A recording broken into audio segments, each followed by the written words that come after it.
Hello, everyone. Thank you for joining webinar 3 of our SALT series, Changing Residency and Update. Today's program will be presented by our state and local tax team. Before we begin, I have a few housekeeping notes. Materials for today's presentation can be found in a toolbar located on the right of your screen. Also, at the bottom of your toolbar, you will see a question box. All questions pertaining to the webinar content will be answered at the end. We will do our best to address them. There will be 4 polling questions throughout the program. To qualify for CPE credit, you must participate in each poll. Please note you must select an answer and hit submit for your answered account. CPE certificates will be emailed to you within a few weeks. And finally, once the webinar is over, there will be a pop-up asking you to complete a survey of today's webinar. Please take a moment to complete it. It is our way of being able to provide you with the best and most relevant programs possible. With that, I'm going to turn it over to the team. Good morning for people on the Pacific Coast time. Good afternoon to people on the East Coast time. It's Barry Horowitz. I am speaking to you from Arizona. I'm joined by Zowdy Tang, Zowdy, you're in Queens, New York, correct? And correct. I'm with Jonathan Weinberg, who is in Las Vegas, Nevada. So we're doing this across the country this morning and afternoon, and going over changing residency and the climate in the United States and what is going on as we see a migration from the Northeast and the Midwest down to the Southeast and the Southwest of the United States. As we see this change, and we see a migration from California going the other way now. So California used to be go west, young man. Well, we're starting to see people go back east and starting to change their lifestyle and starting to change their work habits and living habits. So just wanted to go over some things. So Zowdy, why don't we just start the slideshow and we go through? Yeah, it should be there. Basically, our table of content today, we're going to go through residency as a whole, and then we're going to go dive into the details of domicile portion of residency as well as the statutory resident. We're also going to be talking about audits that relates to residency, as well as a little bit touch upon the path to entity tax, since it was a large topic this year. So a little bit at the end for that. Jonathan, you want to kick us off on kind of the residency concepts? Yeah, sure. Can we go to the next slide?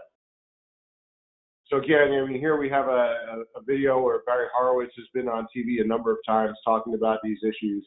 But this is an issue that's been going on for years, where you have people from New York, New Jersey, Connecticut being lured to Florida for a lower cost of living, better weather, and of course, much lower taxes. And we're seeing a similar thing in Californians moving to Nevada and Texas.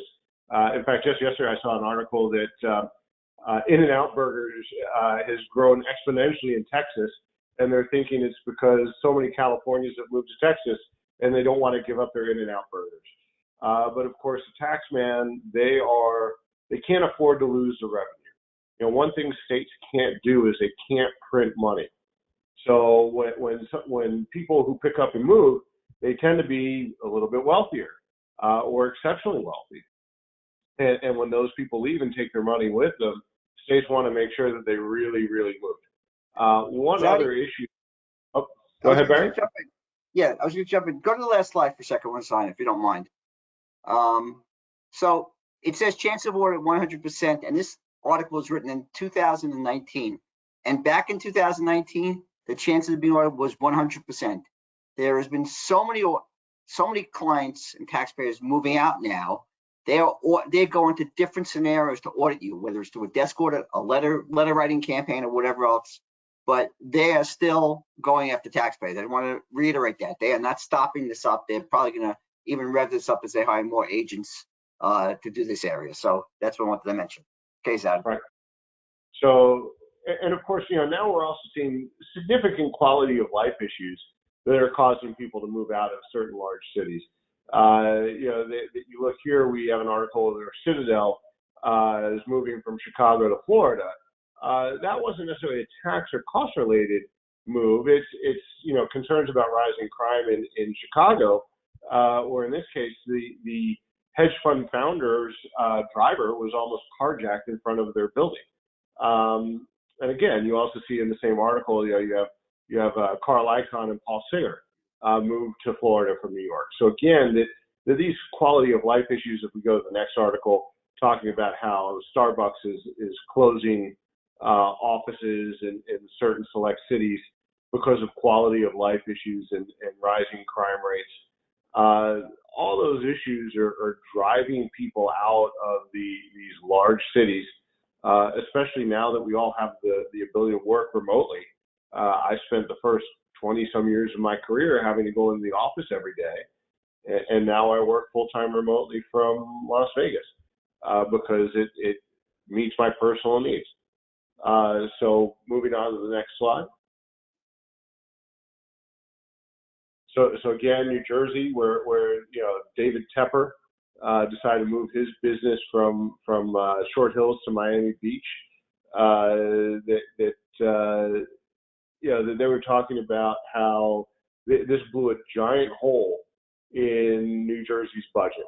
Just one person leaving. Now, of course, this is an individual who made $6 billion in 1 year, but losing the tax revenue on that certainly caused New Jersey some heartache around budgetary pressures, and this will only continue to be exacerbated as certain states in the Northeast continue to raise tax rates, continue to heavily regulate businesses, and so you're going to continue to see this migration from the Northeast to the South, and from the West Coast to the Southwest.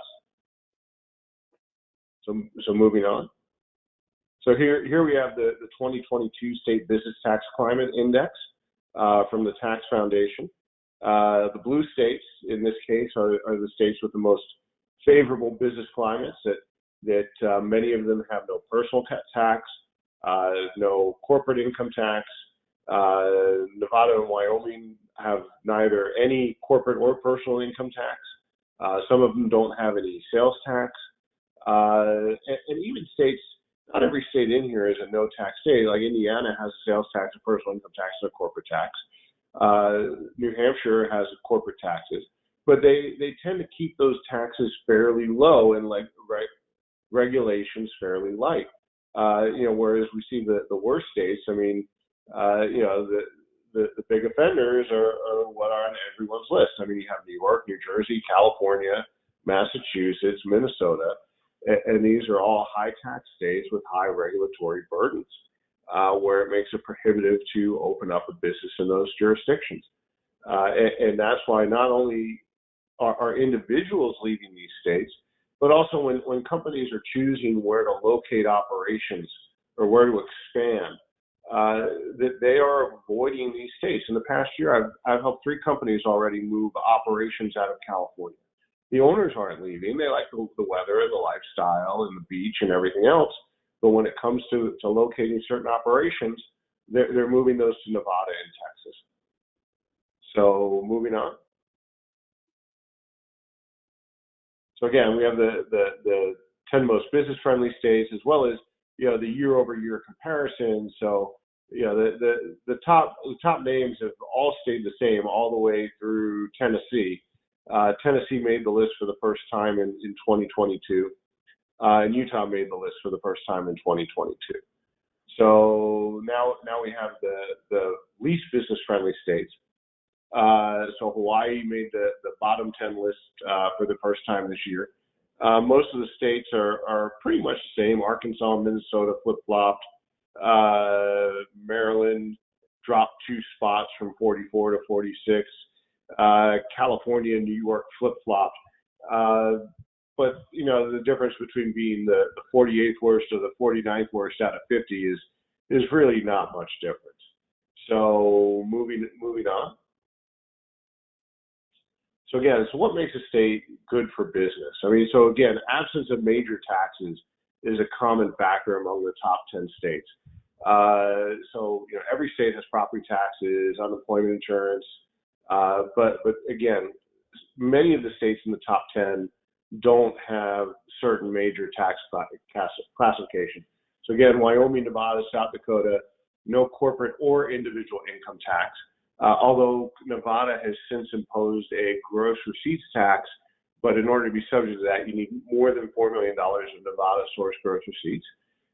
So again, some of these states don't have an individual income tax. So Alaska, Florida, New Hampshire, and Tennessee, they all have business entity taxes, but they don't have personal income taxes. And then finally, the sales tax. So Alaska, New Hampshire, and Montana, no sales tax. But again, just because you're missing a tax doesn't mean you can't make it into the top 10. So Indiana and Utah have all the major taxes, but again, they do it with relatively low rates on broad bases. And also of the top 10 states, they don't tend to have the quality of life issues that are pushing employers out of certain urban areas, like, again, the cities where Starbucks is closing stores: New York, Chicago, Portland, Seattle, LA, and San Francisco. So that's what's defining the state and making it a good state to locate operations. So moving on to the next slide. Okay, states, what makes a state bad for business? We'll do all the opposite of the states that are good for business.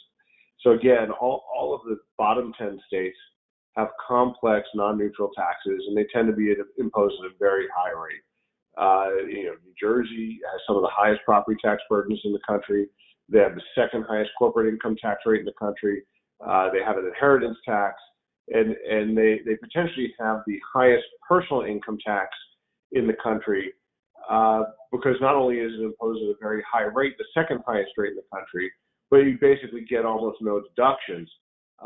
So your New Jersey tax burden can be some of the highest in the country.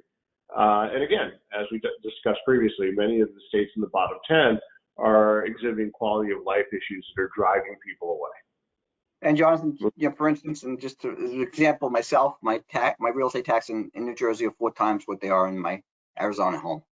And my Arizona home is a little different than my New Jersey townhouse. So, and that's that. And again, as Johnson mentioned about this structuring, New Jersey's so far behind with the gross income tax. It's very difficult to plan for clients when there's a succession planning or sale. So it's a lot of work that has to get done. But again, it's bad for business, and you can see a lot of the tendencies are toward the Northeast states. A lot of it's skewed toward there with the bad income tax rates and amalgamation, and of course California is there. Hawaii doesn't exist because it's always, if you can live in Hawaii and you can afford it, I would live there, so it's okay. Yep. Okay. So moving on to the next slide.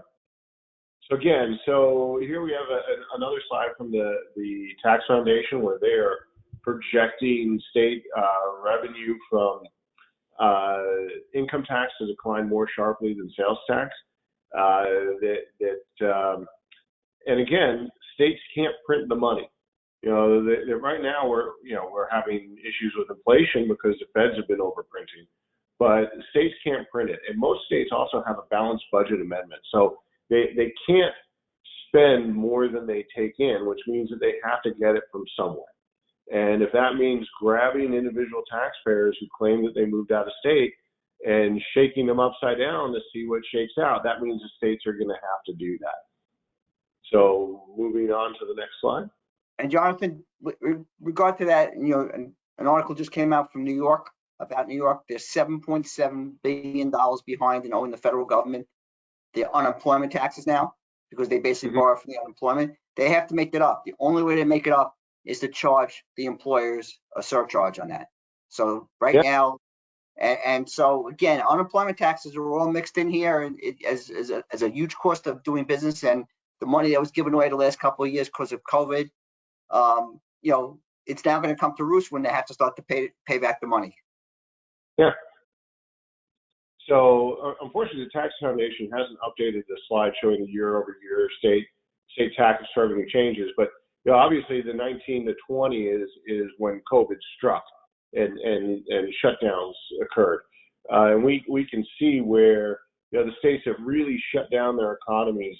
New York, California had the largest most precipitous drops in state tax revenue as a result of COVID. And again, this did significant damage to rainy day funds, and states' abilities to maintain operations. So again, this just shows that the states are going to have to make this up from somewhere, and one of the places they're going to do it is from their individual income tax base. Moving on. Okay, so going into some residency concepts, states, there's a lot of publicly available information.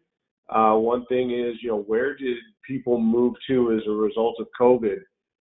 Just looking at, mail forwarding requests. I mean, if you decided to escape New York City during COVID, you had to have your mail forwarded.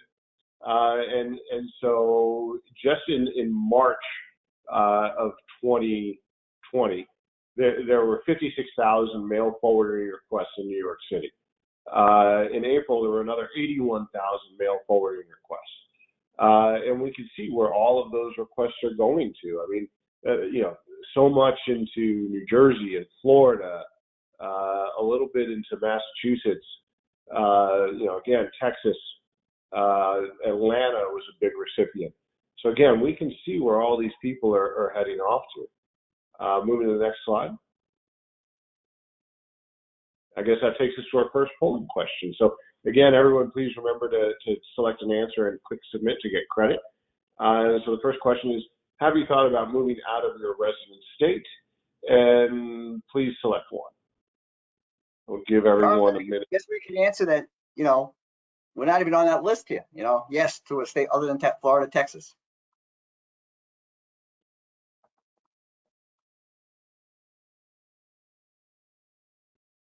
Give everyone here just one more minute to get their answers in, make sure everyone can get their credits.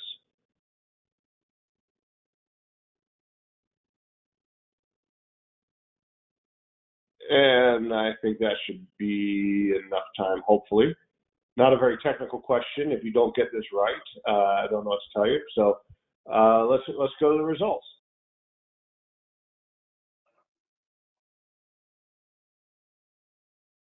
All right, so looks like a majority of people overall are considering moving out of their resident state. So 56% of respondents are considering moving. Of those, I'd say a plurality is considering moving to Florida. And then second is yes to a state other than Florida or Texas. So moving along.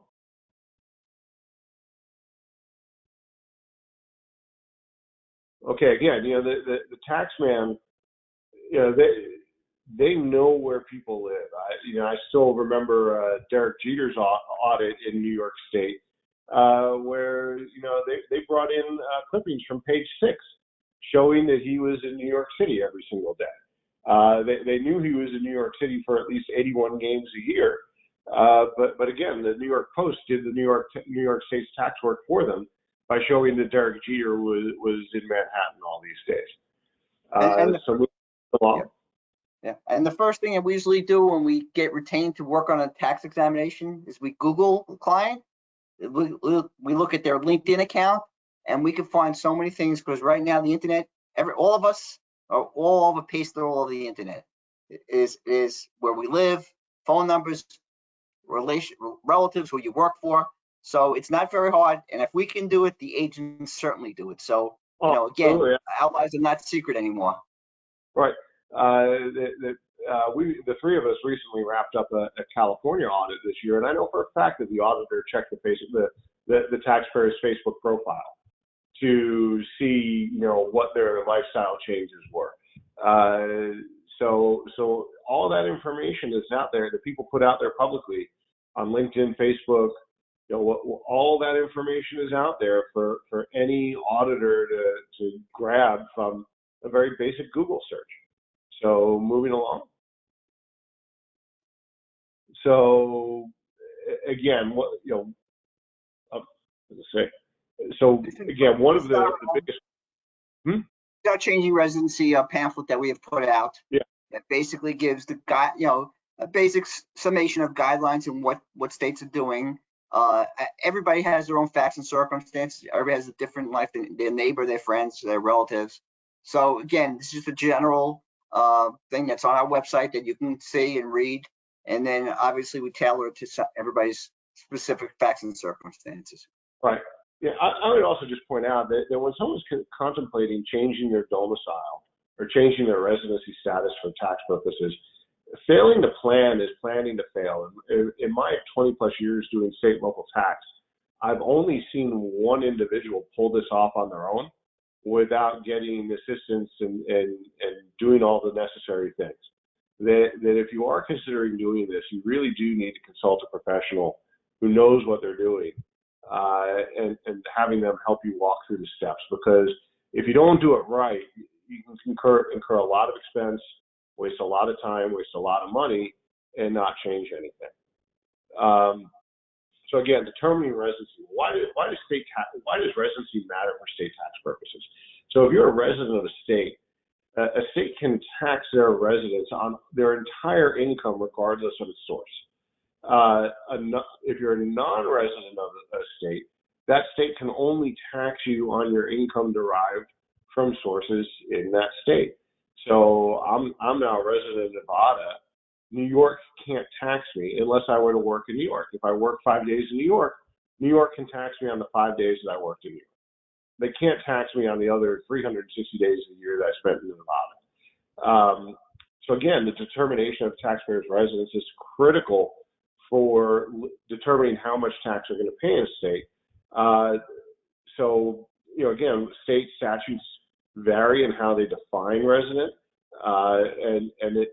those rules can conflict between states, or even not even be entirely clear within a single state. So again, you could have domicile in the state, presence in the state other than the transitory purpose, presence in the state for a specified period, or even just merely maintaining a place of abode in the state can potentially all make you a state tax resident.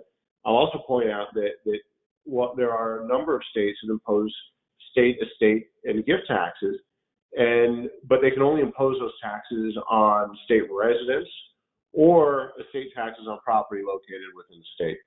So again, if you're a resident of a state within the state tax, the entirety of your estate would be subject to that state's estate tax. So determining these issues are critical for the impositions of those taxes. Moving on. So again, just looking at states that people tend to be leaving right now. Again, looking at USPS data, U-Haul data, the California does not really have a domicile or statutory residency threshold.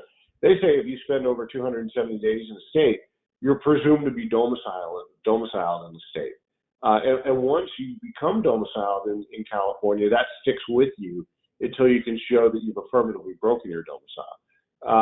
Connecticut does have a well-established domicile concept and a stat residency concept where if you're in the state in excess of 183 days, they also have an estate tax.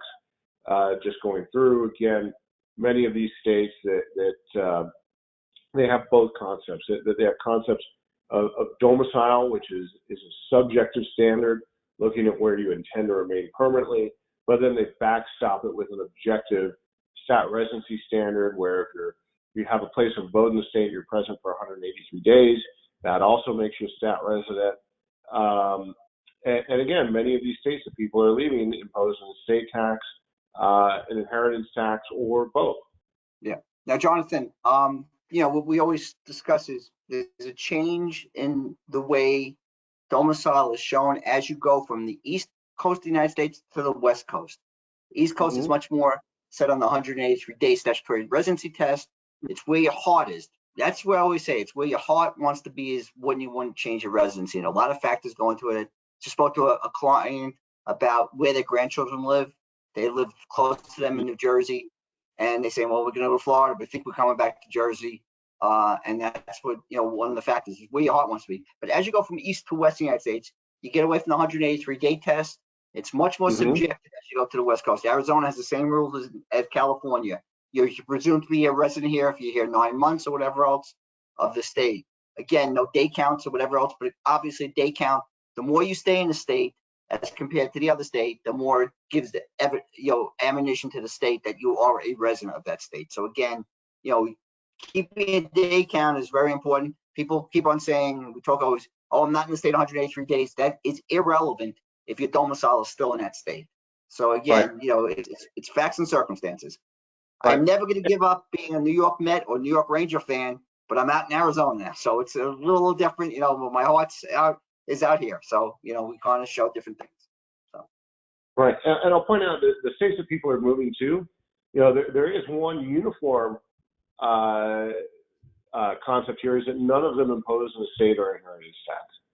So that is another driver for people leaving the state, that if they have wealth, keep in mind that many state inheritance taxes or estate taxes are tied to the very old and outdated federal limits of $620,000 for the unified credit. So someone within the state of $1 million, there might not be any federal estate tax at $1 million, but there could be state estate tax on much more modest estates. And that's another driver for people leaving the state. They'd rather give that money to their children and grandchildren than give it to Governor Murphy. So moving on. Okay, one other thing. So, you know, certain states like Florida, there's really no domicile concept from a tax perspective in Florida, because there's no Florida personal income tax and there's no Florida estate tax. But they still allow individuals, when they move to Florida, to file a declaration of domicile at the county clerk's office, saying that I intend to remain in Florida permanently.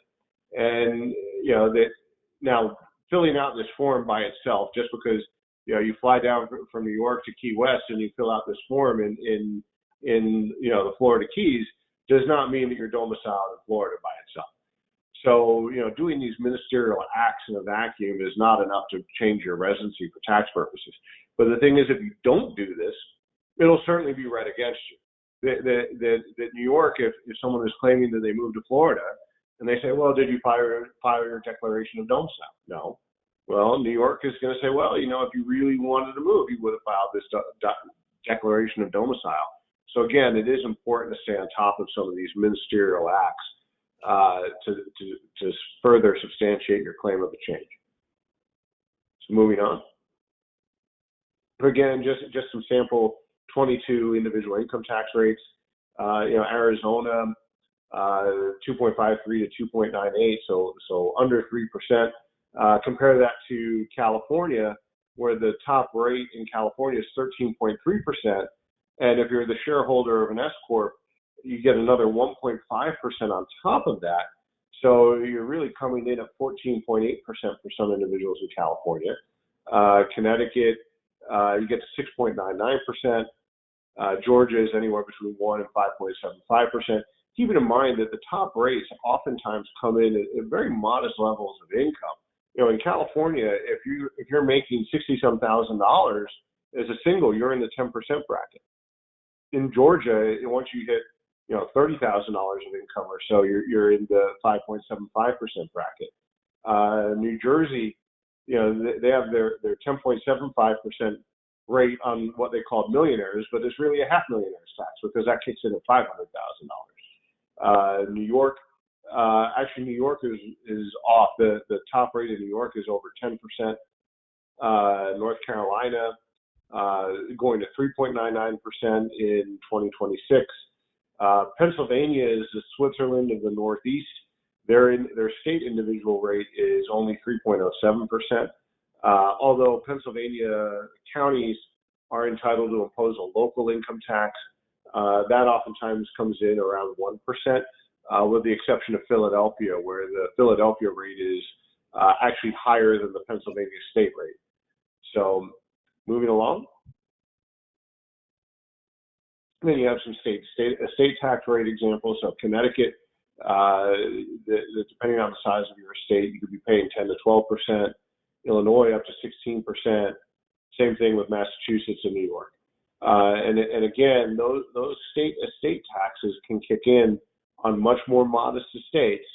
So people need to consider whether they want to pay that money to the state or leave it to their grandchildren. And when we discuss changing residency with clients, that's the first thing we discuss is estate planning. The first thing. People have done, most prudent people have done their wills, trust planning or whatever. If they move into the state, we want to make sure that that state their wills will qualify in that state with the same thought process they have. We may have the decant trust or whatever else like that. And of course, that's the first thing we always talk about. Connecticut, and just getting back to Connecticut has a cap. If you have over $150 million in a state, you're going to be capped at $15 million basically. So again, other states, we look at a lot of different things for clients, but the state tax planning is the first thing we do when somebody's talking about residency. That's the first thing I want to know, because a lot of work has to get done to change everything. So I think we're almost ready to talk about domicile, right? Yeah. So again, so jump to domicile then. Right.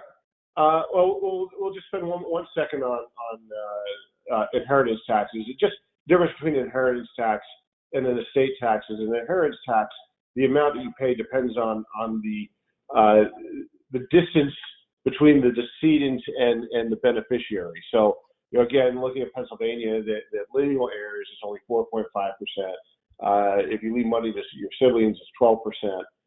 And if you leave money to unrelated people, friends, and other people not related to you, it's 15%. So that's just a little wrinkle there. We want to point out the difference between inheritance and estate taxes. So moving on, again, why residency matters. So again, residents tax on 100% of their income. That's everything. They're subject to state taxes. And then we get to non-residents. Only tax on the income derived from sources in the jurisdiction. Estate taxes can only apply to their property located within the state. And that's it. So now we get into domicile. So again, most states have residency either via domicile, which is a subjective standard, or stat residency, which is purely objective. So again, domicile, they look at your home. If someone only owns one home, that makes it easy. But when people have multiple homes, they'll look at the relative size and value of their homes, and overall just which home is better. They'll look at active business involvement. They'll look at time spent. And when I talk about time spent with regards to domicile, it's not 183 days. I hear all the time, I made sure that I didn't spend 183 days in the state. I'm not a resident. Well, you're not a statutory resident, but time spent is really where did you spend more time than anywhere else. So if you spend 100 days on the road and 110 days in New York and 90 days in Florida, you still spent more time in New York than anywhere else, and that likely makes you domiciled in New York. They'll look at where your family members are, and minor children are a big one. I mean, the people tend to be domiciled where their children go to school. Adult children or emancipated children is a different story. But again, also pointing out that there's a presumption that spouses share the same domicile, which always sets up the question, am I locked in here with you, or are you locked in here with me? Does the presence of one spouse in the state really bootstrap their spouse in the domicile in that state as well, when people really do live apart now? They'll also look at where your near and dear items are. The big one being pets. I mean, pets are really family members, and if I know where someone's dog is, I usually know where they're domiciled. So again, these are the STOA agreements and looking at all the considerations and determining where someone's domicile is. Now, in theory, no one factor is supposed to be determinative. You're supposed to look at the weight of all the factors equally when balancing this, because it doesn't always go one way or the other. I mean, if they do all go one way, that makes for a winning case if they all go to Florida or the state where you want to be. But again, that all of these factors need to be balanced. And then you get into the secondary factors. If the weight of all the five main factors are inconclusive, then they'll go into some other things. They'll start looking at, where are you a member of a country club? Where are you members of social, fraternal, and religious organizations? So again, moving on. Jonathan, before you kind of go on, we have some questions in chat basically, but kind of summarizing all the questions. I think they're great questions, and they're basically asking, what about this particular state, or what about that particular state? And I think in the previous slides, as we demonstrated, every state has their own version of their determination of what residency means in the state. So if it's a question specific to a state, we do recommend you to reach out, or we can reach out to you to kind of speak to it on that state to make sure we kind of understand the rules. As we're talking about domicile and statutory here, this is a little bit more maybe in line with how New York or New Jersey applies the rule, but that doesn't mean it's gonna be the state maybe that's in question in chat. So just wanna point that out, that again, each state is gonna be very different. And on top of kind of these factors that we're determining, a lot of the things that the agent kind of looks for ultimately is your intention behind any of these decisions when you're deciding changing your residency. So that's very important because I had a fact pattern actually earlier this week where the question is that the taxpayer moved out due to COVID and they are planning to come back in 2 years, and that, you know, their intention right there is a big no-no if they're gonna come back right from leaving. So things like that will matter a lot in making a determination for the domicile. So that is something to keep in mind. Again, as Jonathan mentioned, not one particular factor is gonna seal the deal, but you gotta consider everything for your case. And Savvy, yeah, great point with that. And, you know, just to reiterate on the slide with number 2, active business involvement and working. Just because you move out of a state doesn't mean your income may not be sourced back to that state. That situation where people moved out, they paid more tax to New York as a non-resident than they would have been as a resident. So look, planning, and Johnson said the word is planning beforehand, discussing, looking at things, sales of companies, wage income, traveling around, telecommuting, all come into play now when we deal with domicile changes or whatever else. And sometimes it doesn't pay to change because you could be paying more tax than the other one. And a lot of people are motivated, obviously, by saving taxes, but a lot of people are motivated by lifestyle changes and health reasons or whatever else. So again, you know, but number 2 is very important when we're dealing with it, with that. Right. Yeah, So, actually, number 2, something relevant also I guess we didn't talk about is really timing. The longer time period you have to plan this out, the better the result will be. Had another discussion with another client selling their business. They decided their intention was to move after they signed a letter of intent for a business transaction.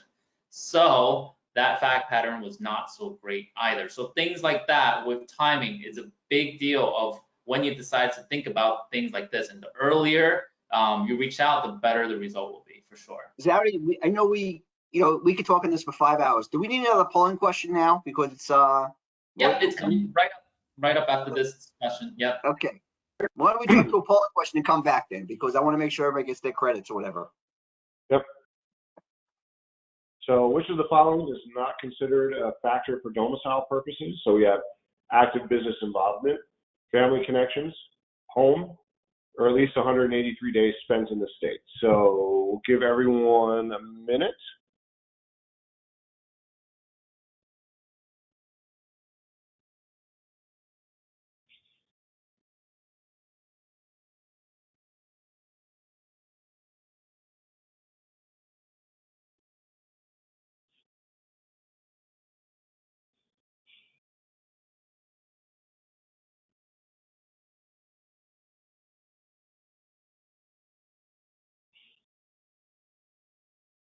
Just about another 30 seconds here.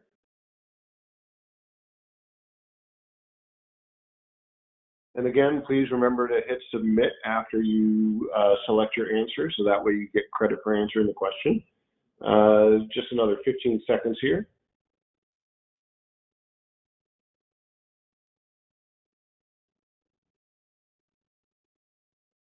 Okay, I think we're gonna wrap everything up in, let's close the poll and let's see what the answers were. More than half got it right. So at least 183 days spent in the state for domicile. Again, we talked about how for domicile, it's not about spending 183 days in the state, is where did you spend more time than anywhere else. So again, 100 days in the state, depending on your facts and circumstances, can be enough to make you domiciled in that state. I'll also point out that domicile continues until it's affirmatively broken.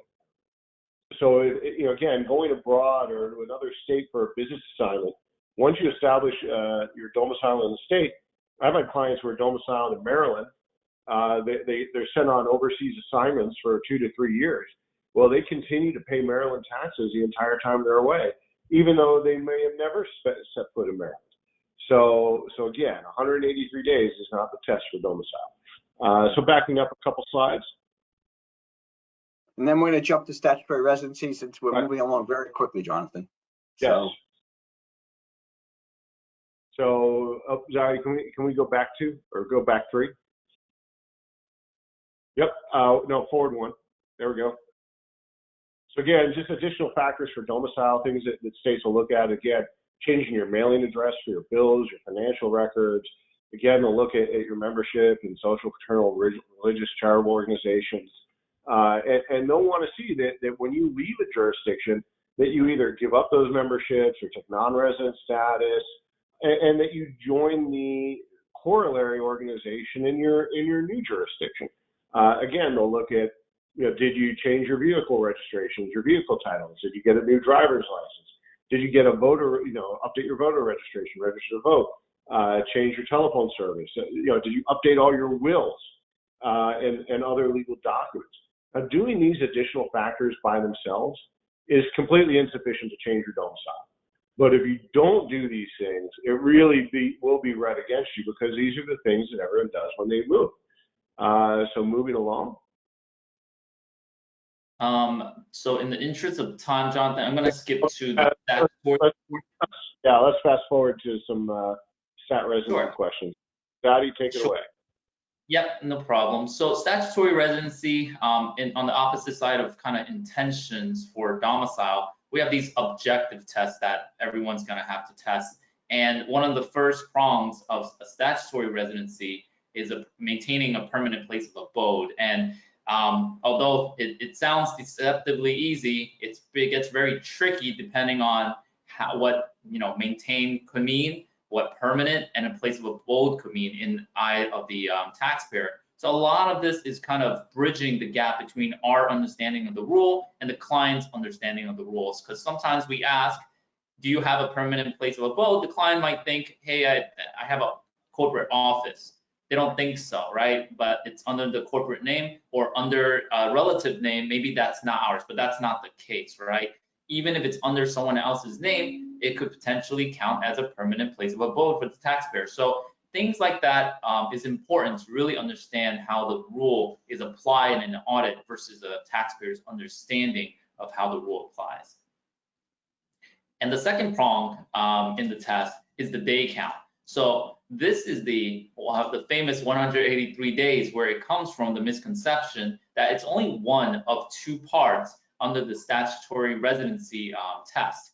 And what a day really means is it's not if you spent half a day or more, a few hours. It's if you take a breath inside the state, it will count as a day if you don't meet any of the exceptions. So it's a very stringent test on the day count, and we'll talk about how they determine that in just a bit. But if you do meet these exceptions, such as the travel exception, which is if you land in an airport and you drive through New York City and straight into New Jersey, that's okay. Or if you're out of the state and drive straight through to the airport, that's okay. So if you're traveling through, that would count as a travel exception, as long as you don't make a stop in that location. And as well, the second exception to this day count is medical recuperation.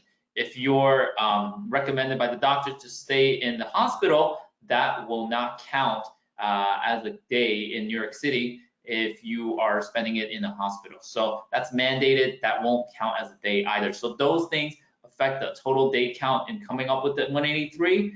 And the next question will be, well, how would New York even know a day count will count there? So what they're going to do is what everybody has, your cell phone records, right? And one of the taxpayers we spoke to recently, he said he was surprised. He didn't think that was a determination factor of how they were going to count the days, but they do. They can subpoena the records if you will not voluntarily hand over the records, and then they will do a day count from it. So after going through the records, they'll make the final day count, and then it's a pretty good record usually we find through the cell phone, but the auditor can always use additional records to substantiate days, your flight itinerary, your easy pass, your credit cards. So everything that's required to really build a day count for the taxpayer.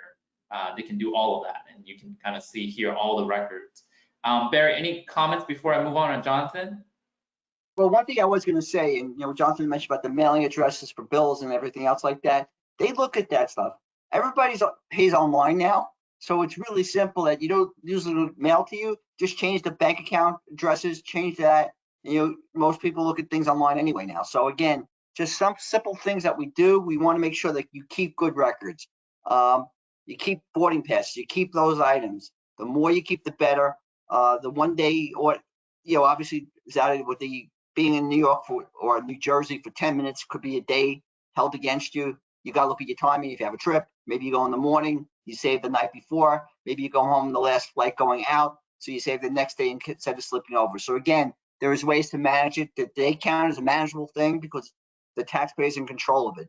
Domicile is a subjective test, which taxpayer is in control of, but the state can make a determination. So again, more factors for you, the better off they are. And of course, as we said, I've won 2 cases with Saudi on using vet bills to show where the dog sleeps, because the dog or the cat can talk. They would tell you where they live. Okay. Yeah, I mean, one thing that we don't really talk about enough is how intrusive these audits can be. I've been going through all of your records. I've had situations where, again, the auditor requested all of their credit card statements, and my client thought that they could be cute and only give, 3 of the statements for 3 of the 4 cards they had. The agent knows what cards you have, and was not amused. So, that again, these audits and are Jonathan, very interesting. Yeah. How expensive they could be also, on the cost wise. So, when we do a residency audit and we work with a client, we work up a war plan. Okay. We know we're going to be audited. We want to make sure that we have all the defense ready for us, and we have ready to go on the offense also. And then if we have to flank, as I always say, it's going to war. We know exactly what we have to do and come up with a game plan, and then figure out all the things as we put the puzzle together per client. So I think we need another polling question because we're almost out of time already. Yeah, coming right up, and I think we do have a slide on audit tips, but I think the most helpful tip really is to plan ahead and reach out early. The longer time you have, the better result you'll get. Plan ahead. We always work with the agent, not against it. If you a belligerent or whatever else, it does not work in your favor. And in addition, the best defense for a taxpayer is not to handle it themselves, because they cannot deny anything. If a question's asked, we don't know, we can get the answers or whatever else like that. So we find many times that a taxpayer tries to handle themselves, and then we have to start to work with them. It's a worse situation than it had been had we started from much worse situation had we started from day one handling the audit. So again, depending upon what's turned over, a lot of documents are signed off by the taxpayer under penalty of perjury. We don't want anything like that going to an agent if there's any type of scrutiny that can happen. And it could be done innocently, but it happens all the time. So again, with that. So next polling question that gets out.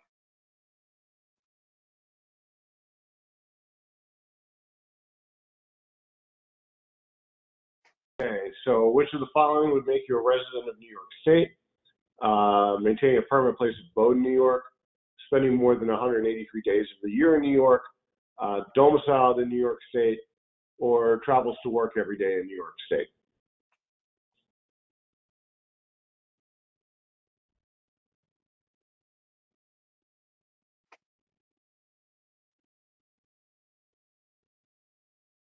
Give everyone just a few more seconds. And Zach, just about getting toward the end of the seminar, if you want to go on any other questions that may have come up, maybe we could throw them out now. Yeah, I have one right after this polling question. Okay, perfect. All right. So again, everyone quickly make your selections and hit submit, and let's see if we can go to the results.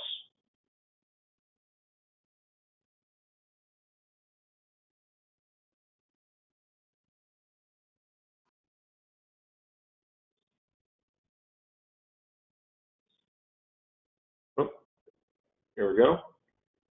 So, okay, so, you know, that actually A and B, maintaining a place of abode in New York is not enough to make you a resident. You need to maintain a place of abode and spend more than 183 days. So either of those in a vacuum is not enough to make you a resident of New York State. If you're domiciled in New York, you definitely are domiciled, or you definitely are a resident.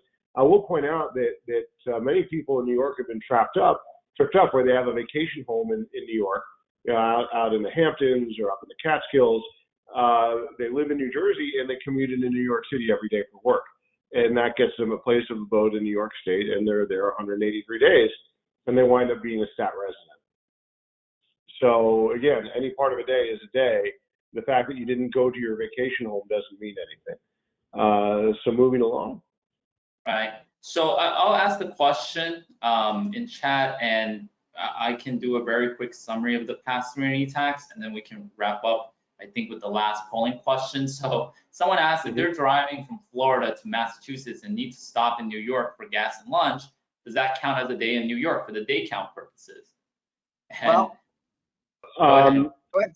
you can answer that question. I would say that's probably still just passing through. True. You know, if New York doesn't want to discourage people from using their airports and seaports, so if you need to fly out of LaGuardia or you know, catch a Carnival cruise, the seaport terminal in Brooklyn, they're not going to prevent you from doing that. You know, again, just if you're only passing through, that's likely not a day. That said, if your day count is so close that one day really makes a difference, and I've had cases where one day really does make a difference, you're really already behind the 8 ball. So you just don't want to be in that position anyway. That's what I would say. Dowdy, one question. You said driving from Florida to Massachusetts, driving through New York. That's assuming they have a place in New York also. And Jonathan, I will say, if they stop to have lunch, you got a problem. If they stop to get gas, I could argue that it's just getting gas and you can move along. But stopping for lunch, New York agents would take the position that you did more than just traveling through. So that's what I would tell you with the way we've seen it. So again, every agent takes a different position. But as Jonathan said, you want to be as conservative as possible. It's a little hard to drive to Massachusetts without going through New York, unless you go to Canada and go around. But I don't think I've seen too many people. Or you can, I don't even think you can take the ferry from New Jersey. You got to still stop in New York somehow. But you take the ferry to Long Island, get a ride on the ferry, and go to Massachusetts from there. You could do that. So again, lots of different ways to skin a cat. But going along. Right. We all know our maps very well in geography now because of residency audits. Right. I'm getting Aaron, I think in there. I'm gonna just summarize past serenity tax really quickly and do one more polling question and go back to answering some of the questions. I think they're great. I mean, past serenity tax, we're not gonna go through all the slides, but it is a new tax regime kind of designed by the states to kind of surpass the $10,000 limit on the federal level on the individual return. So the only thing I want to mention is that there are a lot of consideration required to make an election. Please reach out, and same thing as residency. Make sure you understand the rule completely before making any election in a state, because it can save you a lot of money, or it can make a lot of work and get you to the same place and not save you anything. So definitely consult your tax advisor before making any election for this. Let's go to polling question number 4. And I think let's go through a few more questions because I think we got some really good ones. Right. Okay, so which of the following counts as a day under the statutory residency test? So spending 2 weeks in a hospital in a state, going in and out of a state for a 10-minute meeting, driving through a state every day for work, or a 6-hour layover at an airport in a state. So we'll give everyone a minute here to submit their answers. Again, please don't forget to hit the submit button. And again, if you do have questions, please keep submitting them. That we will respond to everyone directly that submits a question. Even if we can't address your question here on the webinar, we will reach out to everyone who submitted a question and talk to you about the questions that you have. Or, you know, if you want to reach us after the meeting, we'll make sure our contact information is up on the screen. Just another 20 seconds or so before we close down the fourth and final polling question. Again, please remember to click submit.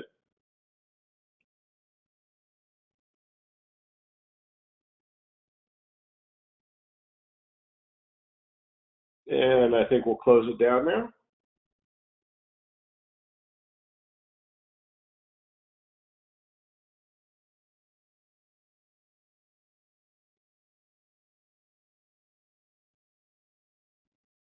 All right.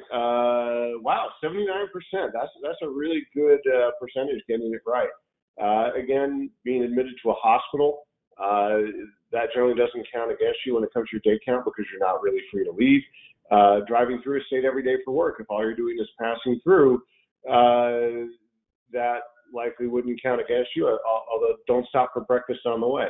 And then again, a 6-hour layover at an airport is generally subject to travel exemption. So moving on to some of the questions, Adi. Yeah, we'll go to move on to some of the questions. So here's a good one.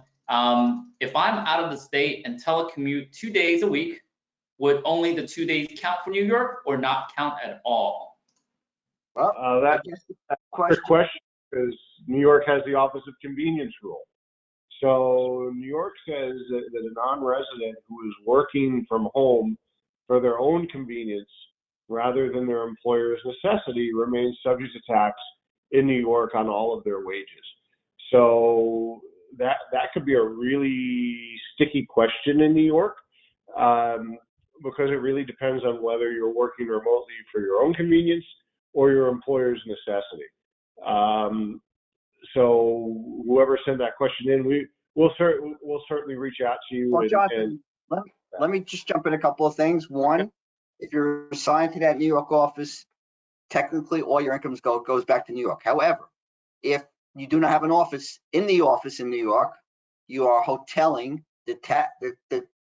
your employer tells you when you can come in or not, then there's a very good argument that you're not working in New York those days. However, you have to, if you have an office, you can come in and out with the keys or just the sign in or whatever else you got to do. Use your flip card to come in.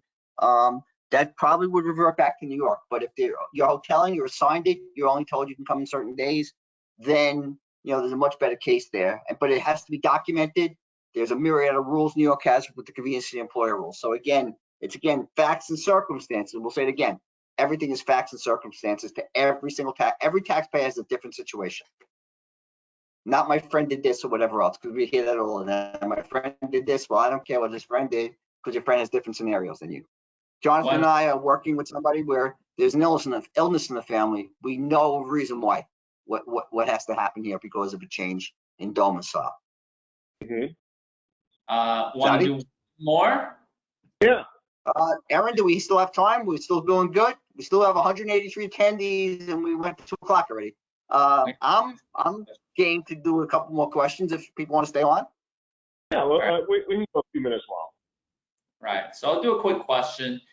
So talking about audit defense, I think one thing that's very popular in the age of technologies and why this question was brought up is they have an app that keeps tracks of days in and out of New York.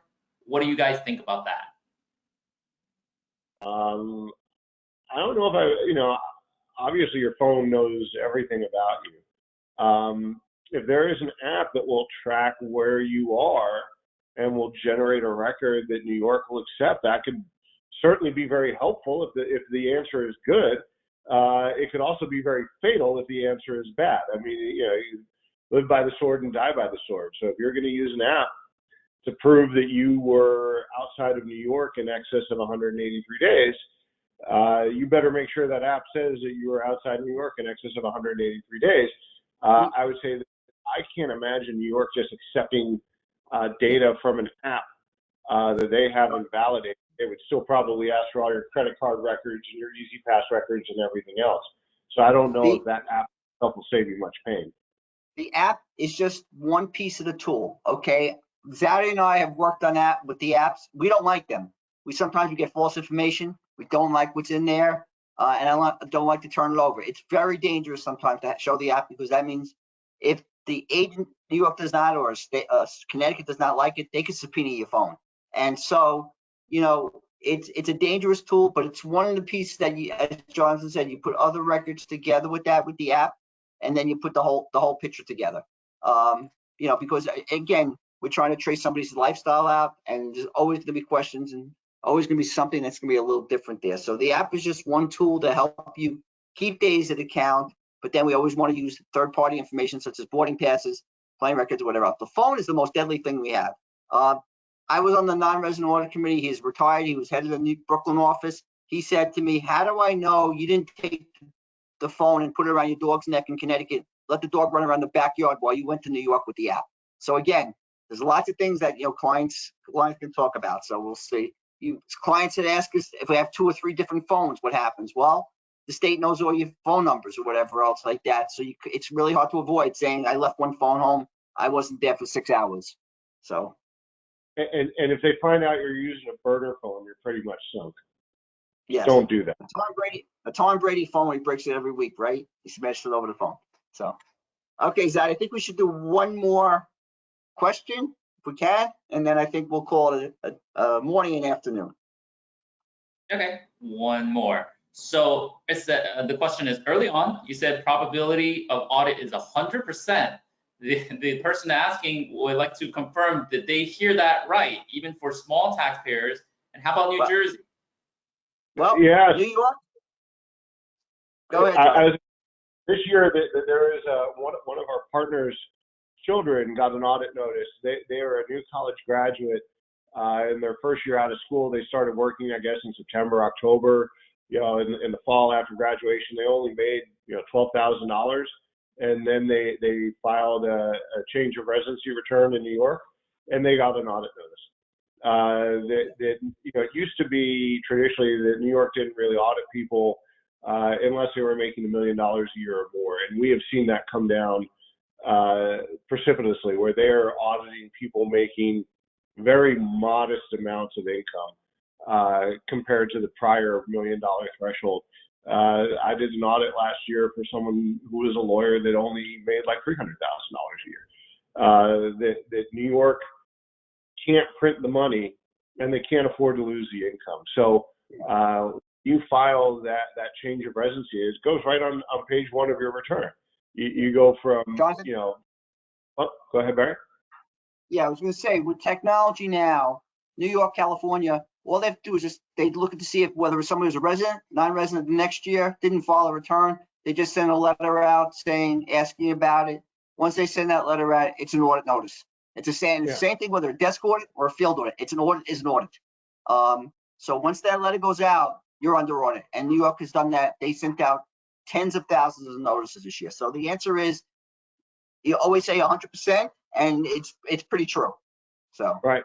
Well, not only that, I mean, I'll point out that New York and California, until maybe 5 years ago, both running their tax departments on COBOL, which is absurd that anyone is still using a COBOL-based system in today's day and age.